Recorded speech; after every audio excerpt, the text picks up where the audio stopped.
I'm John Kovach. I've been a newsman, a sports announcer, and a football coach, but the one constant, since I was old enough to stand next to a stream with my dad, has been fishing. I've waded rapids, stood on slick rocks, hacked through ice, and been tossed about the deck of a boat. And I want you to love fishing as much as I do, and join me on this journey. Welcome to Yankee Fisherman, presented by the Dock Shop. Good afternoon, everybody. Welcome to Yankee Fisherman, presented by the Dock Shop. This Flag Day, Thursday, June 14th of 2018. Perhaps the last true New England Yankees might be the commercial fishermen, particularly those out of Gloucester and that area. And they're facing a lot of challenges now. I'm going to read you an overline from a movie poster, and it says, "Fishermen have survived nature's fury at sea, but can they survive the perfect storm at home?" And that is from the documentary Dead in the Water, the maker of which is joining us by phone now, David Wickower. David, thank you so much for joining us on Yankee Fisherman. Thank you for having me. Now, how did this idea of doing a documentary on commercial fishermen come about? Well, in a nutshell, I'm from Cape Ann, Massachusetts, and I'd gone home every chance I get to see my parents. And when I took a drive into Gloucester, I noticed that every time I went into Gloucester, that there were less and less boats. And I asked someone, was the fleet out at sea, or what was the story here? And someone said, "Where have you been?" Actually, I was been gone a long time, but they said, "Where have you been?" And I said, they said that the fleet has been reduced quite a lot, and there's very few boats left. And I was looking at a subject to do for the next film I was going to try and do, and that was it. I thought, well, this would be a good subject. Now, who were you able to interview to make this documentary? Because there are so many angles from which to approach the current state of commercial fishing. Yeah, well, when I started the film, one person told me, "You have no idea what you're getting yourself into. This is an extremely complicated issue. There's a lot of good and bad on both sides and all sides."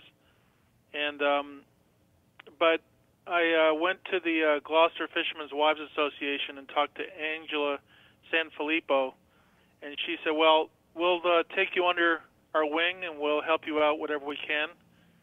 And they were able to get me in touch with some people. Other people I had to pursue myself. Like we interviewed the former Attorney General of Massachusetts, Martha Coakley. We were able to interview Seth Moulton, Congressman. So I was able to get some heavy hitters in there, along with the fishermen, and tell the fishermen the story from their point of view. And you mentioned the Attorney General, the Senator, and this is as much a political story as it is a story about fishing and the environment, I would take.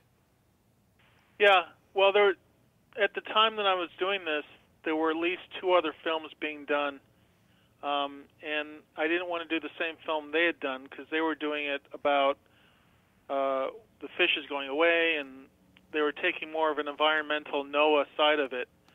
And I wasn't seeing that the fishermen were really getting represented. So I chose to take that angle of it, because really without the fishermen you have nothing.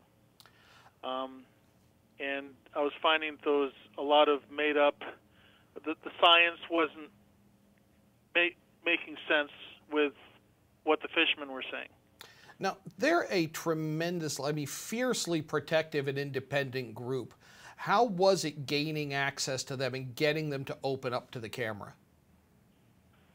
Well, I had to, in the films past, I've always had to sort of you sort of make friends with someone who's in the inside, and then from there,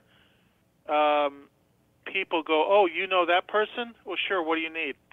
I did a film about wildland firefighting, and once I was trained with a hotshot fire crew, and the firefighters all saw what I was doing, struggling as I was, but they still saw what I was doing. They sort of accepted me into the crew. And the same thing I did a film about bull riding.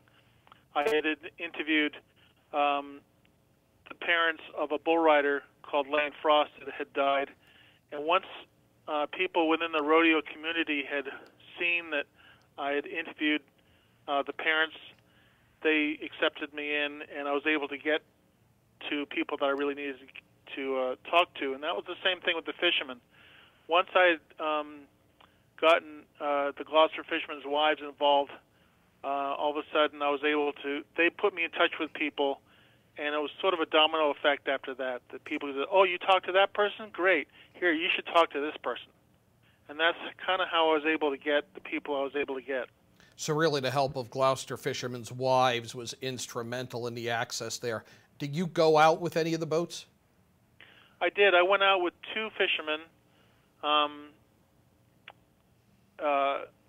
one called Al Catone, and the other one was Paul Vitale, both Gloucester fishermen. The thing that I wanted to make sure is I didn't want to make this a Gloucester story.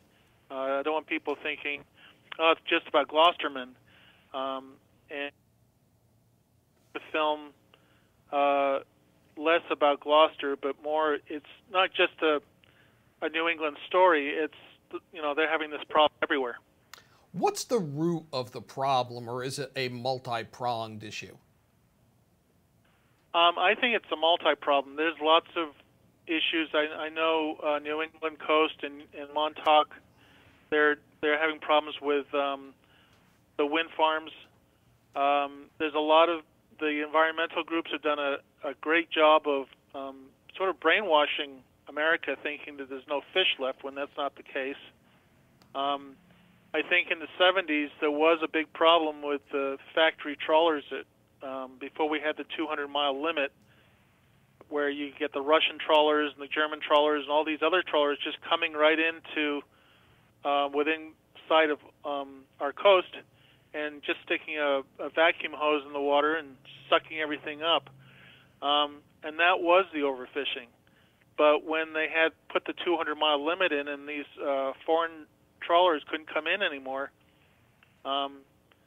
it gave time for the stocks to replenish. And I think now that I've talked to fishermen who said they've seen more fish than they've ever seen before. Is that true across the species? Well, you know, the cod, you know, I've heard, you know, there's other things with like a lot of fishermen say that the waters are warming up, and cod, I think, is a cold water fish. They like to swim in cold water, so I'm thinking they're going further north, because a lot of the fish we get from other countries now, like Norway and Iceland, they're catching all the cod. So the cod is being sent back here. So the fish swim and they go somewhere, and I think that's where they went. I don't think that the numbers have declined. You think it's a migration issue and not a decline issue? That's my theory. I'm not a doctor or PhD or anything like that. That's just my theory. How did the regulatory agencies respond when you talked to them? Well, NOAA was pretty good.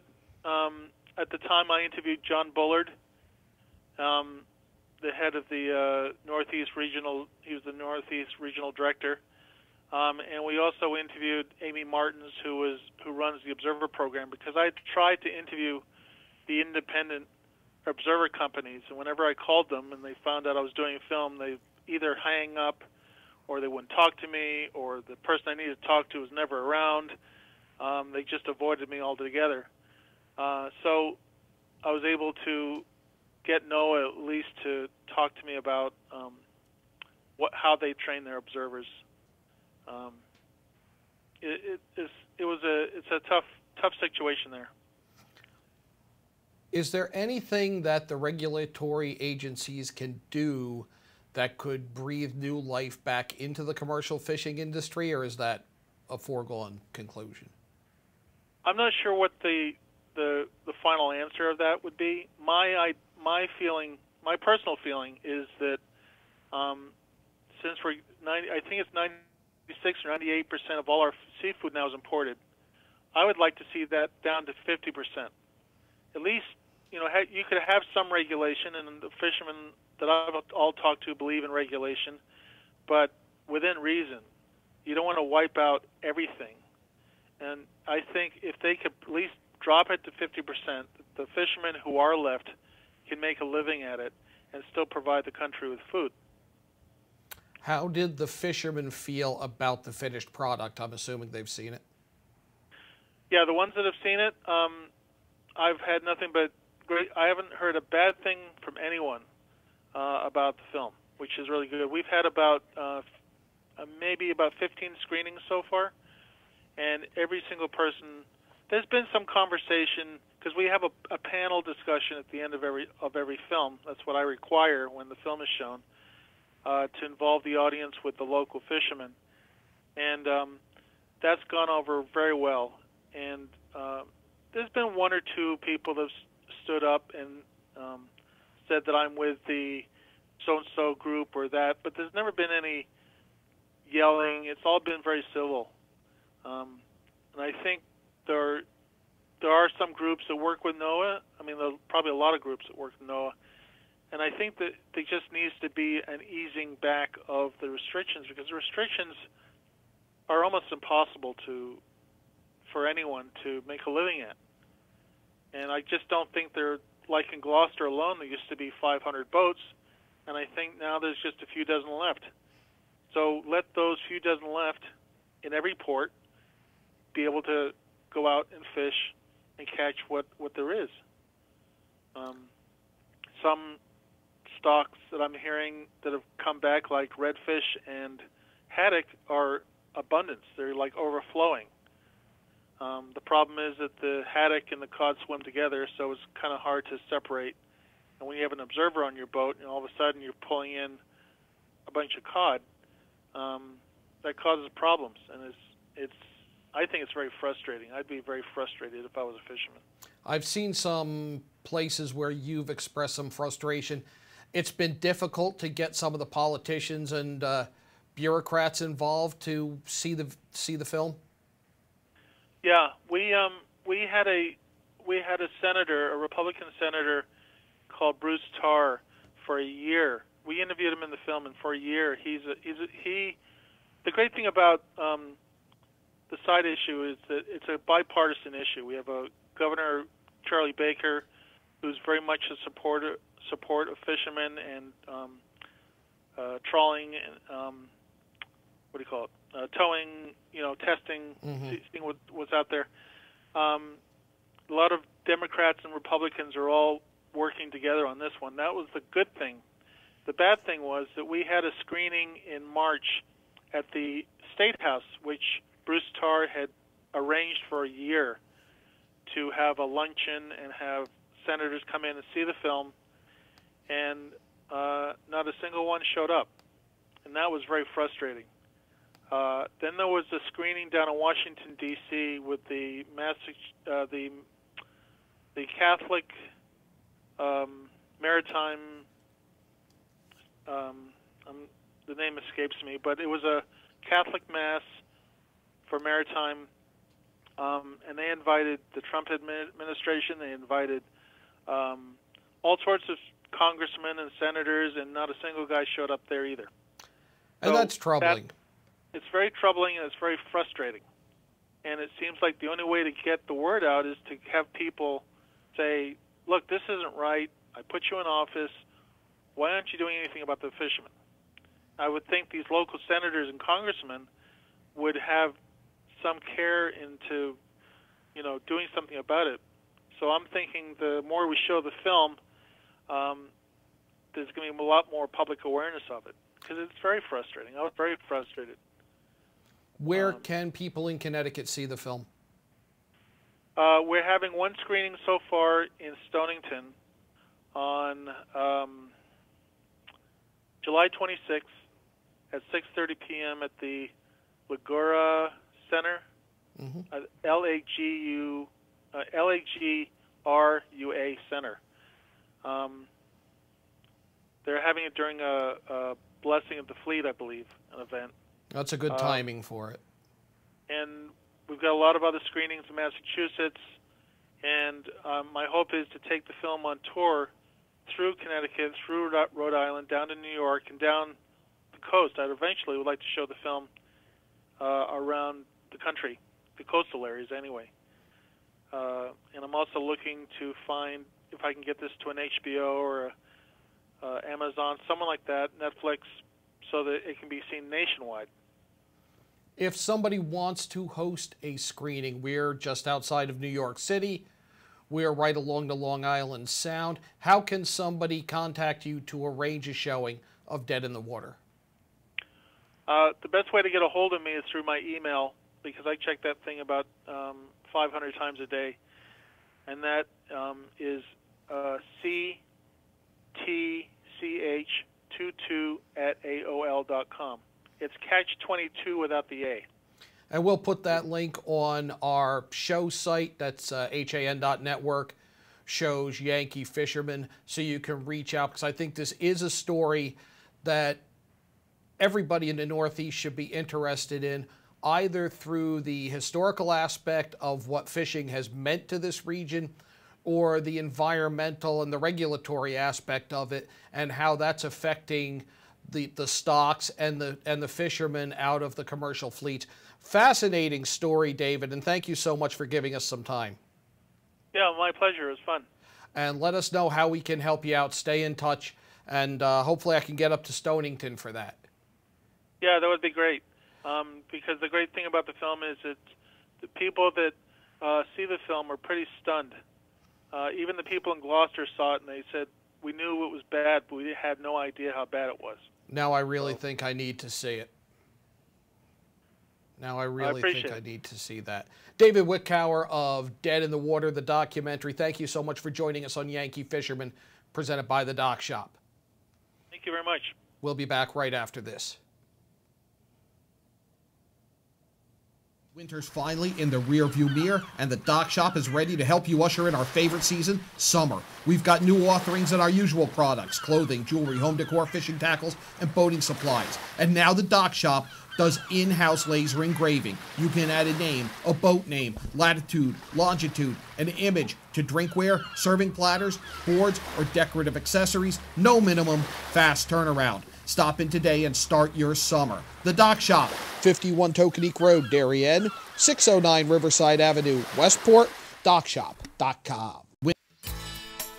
Now teeing off, Paul Miller from Miller Nissan in Fairfield.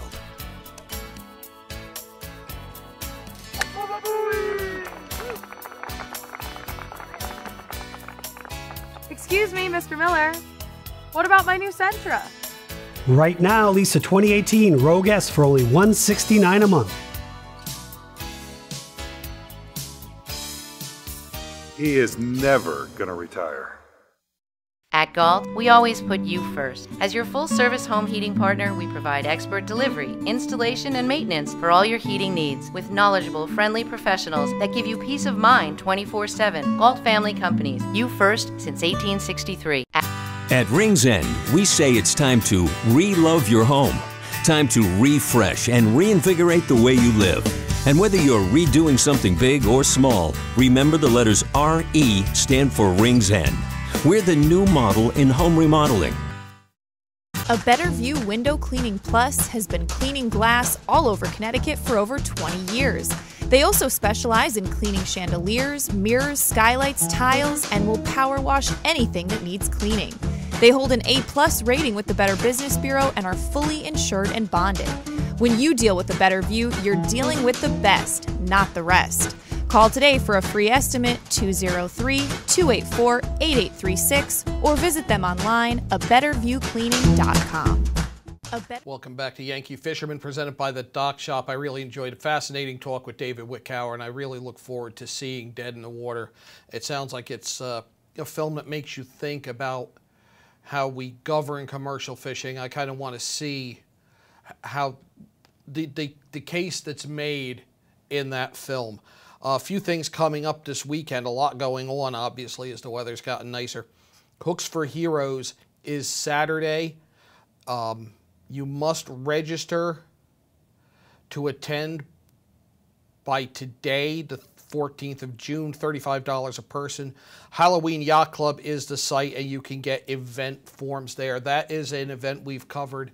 The boat owners volunteer, they take veterans out, and it was really quite a patriotic and a really awesome time down there to see the veterans get out and get some time on the water, which they seemed to really enjoy.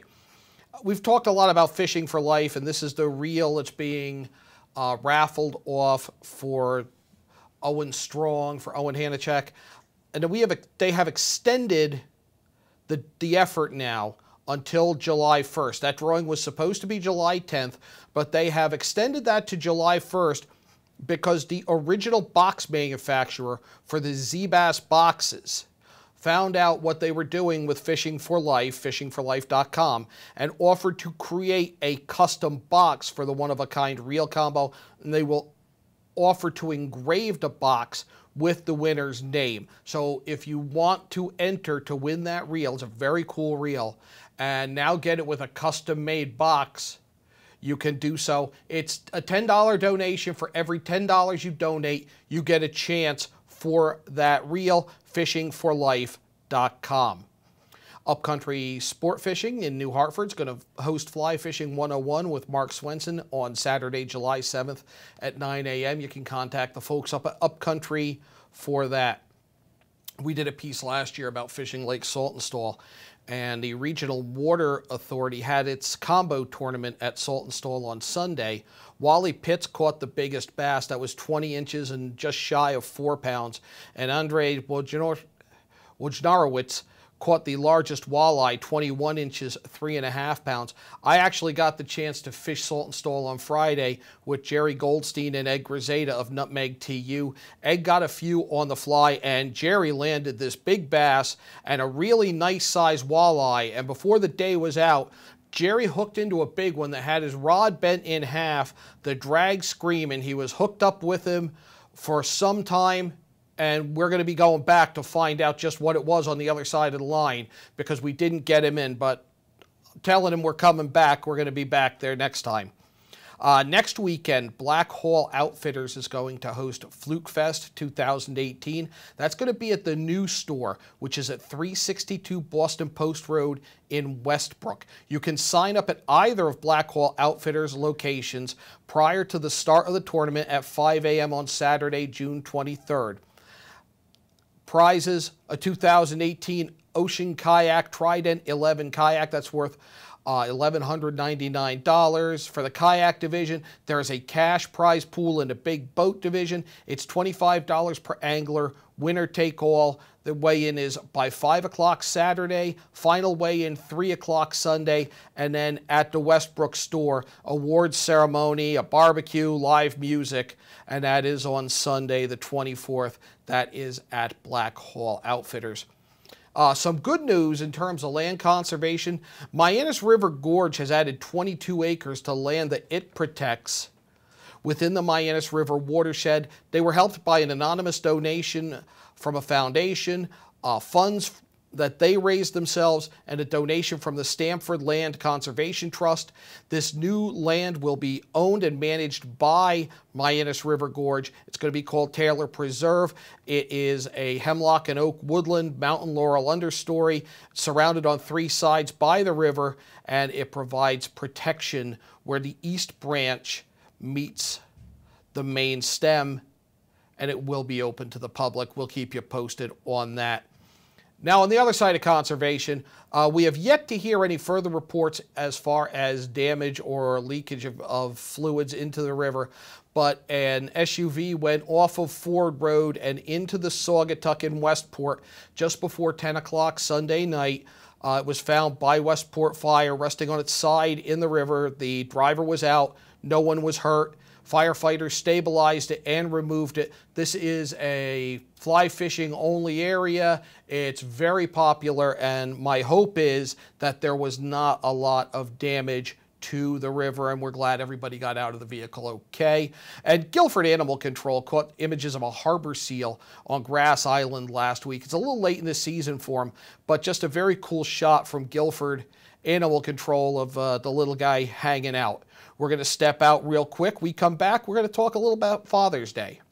Winter's finally in the rearview mirror, and the Dock Shop is ready to help you usher in our favorite season, summer. We've got new offerings in our usual products: clothing, jewelry, home decor, fishing tackles, and boating supplies. And now the Dock Shop does in-house laser engraving. You can add a name, a boat name, latitude, longitude, an image to drinkware, serving platters, boards, or decorative accessories. No minimum, fast turnaround. Stop in today and start your summer. The Dock Shop, 51 Tokenique Road, Darien, 609 Riverside Avenue, Westport, dockshop.com. Want a new experience in car buying? Scap Chrysler Dodge Jeep Ram. We are Connecticut's Wrangler headquarters. Come visit our new Ram Truck Center. Our Ram trucks get the job done with unparalleled style and performance. Call, click, or stop in to find the new Jeep, Chrysler, Dodge car, minivan, or Ram truck that you've been looking for. Family owned and operated for over 50 years. Save thousands right now at the Jeep Celebration event and Chrysler Pacifica Incredible Sales event. Now through June 30th. If you've ever thought about owning a motor coach or learning about what it's like to travel the open road in superior style and comfort, then contact Dave's RV Center in Danbury, Connecticut. Offering the best quality Class A motorhomes from Newmar, travel trailers and fifth wheel lines from Surveyor, and a toy hauler line from Work and Play. Choose from Newmar's Gas Line, Base Star and Canyon Star, or from Newmar's Diesel Line, Ventana and Dutch Star. And with unparalleled service and maintenance, Dave's RV is committed to keeping you and your motor coach safely on the road and enjoying it to the fullest. Stop by their showroom, 2 Industrial Plaza Road, Danbury, Connecticut, or call 877-483-3866. Father's Day is this weekend. There are a lot of chances to take Dad fishing or for him to take the rest of the family out. It is a free fishing license day in Connecticut on Father's Day, Sunday, June 17th. Go to the DEEP website, ct.gov/DEEP/getmyfishing-license, and you have to get a one-day license, but there is no charge for that. That is on Sunday. There is a women's-only class being taught by CARE. That is on Saturday, June 16th from 8 a.m. to noon. That's up at the Aquatic Education Center, 860-663-1656 to RSVP. Remember, the Joe Brooks documentary is on World Fishing Network, the Outdoor Channel, and Sportsman's Channel this weekend. We talked about that last week. Dads can paddle for free at Black Hall and Old Lyme from 9 to 5 on Sunday. And sign-ups still open for Big Doug's coming up July 14th and 15th. I'm going to go out today back on the water. I was fishing with Dad recently in New Jersey. He's still getting out there almost every day. And that's how we're going to take this out, is on the water with Dad.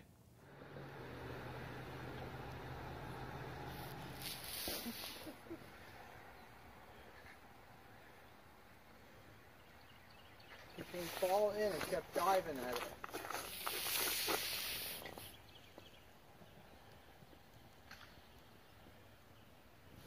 Looks strong. Looks strong.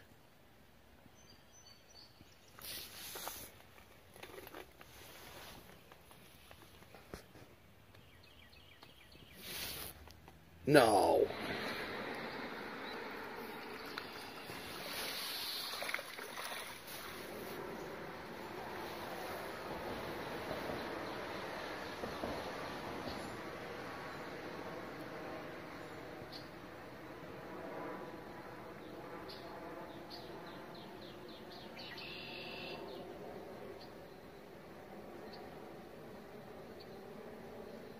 He's diving.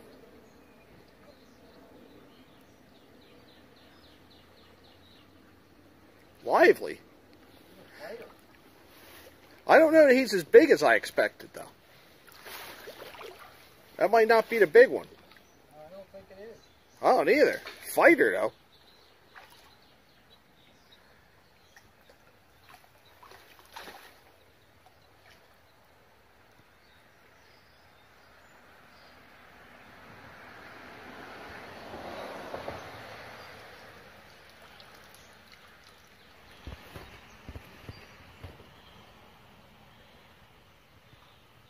Are you hung up? Trying to figure out what you're doing.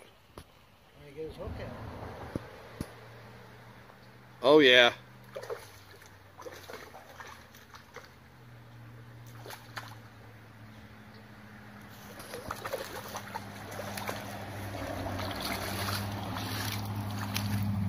Oh. You got to hold him up for the shot.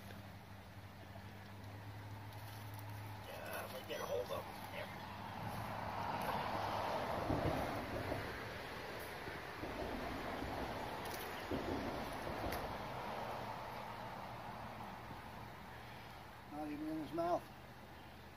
Hooked him on the outside as he was.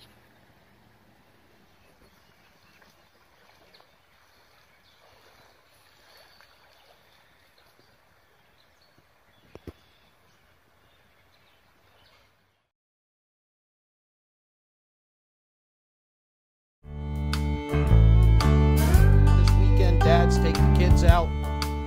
Tight lines.